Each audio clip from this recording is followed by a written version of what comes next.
Hi everybody. In this lesson I talk about property and how to define getter and setter in property of class in Kotlin.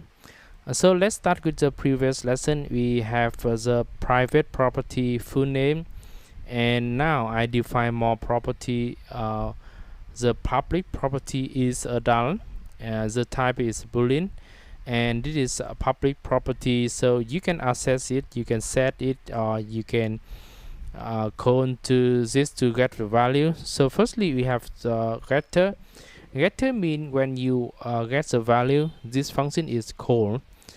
For example, it will come to this block when the value is called, this block is also run.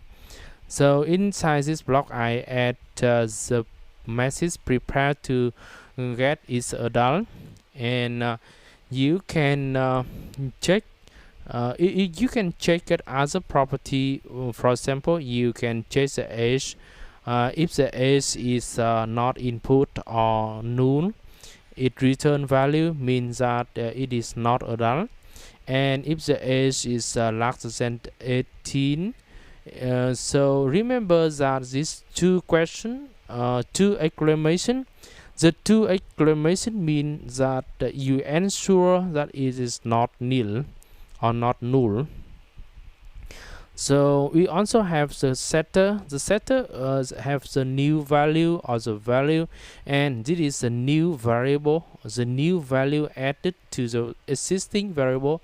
You can set to this by firstly print that to prepare to set is adult, and you check to set the value of age. The age value will be set if the value is true, you set it to 18, and if it is 4, the value is null. Or the setter is called when you set a value for a property. And firstly we test for getter. You get the first name by dot first name, means the getter is called. You dot is adult, mean this will call the getter of is adult. Yes, so you see that the value is here true. True because the age is 40.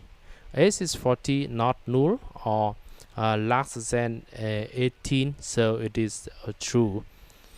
What about okay, remember the double exclamation. This is make sure that not null. Okay, so let's start with the setter. Setter is called when the equal is set. The assignment name means that the setter is called. So inside the setter we have a message, and I set the age, and then I can check when you set to 4, the age is equal to null, and the message going to that the age is null. Okay, then here is the age is null. This is a getter and setter when you want to set a value for a property and get a value for a property in a class. And what about this property? This is public property, and it must be initialized. If you do not initialize, it will throw an error. But if you add to this letter init, letter init means that I will initialize later, not now. And then you can initialize after the initialization, or after the constructor. You can call engineer.language is English, and you show this is a letter initialize syntax. Okay, thank you very much for watching this lesson. Please subscribe to my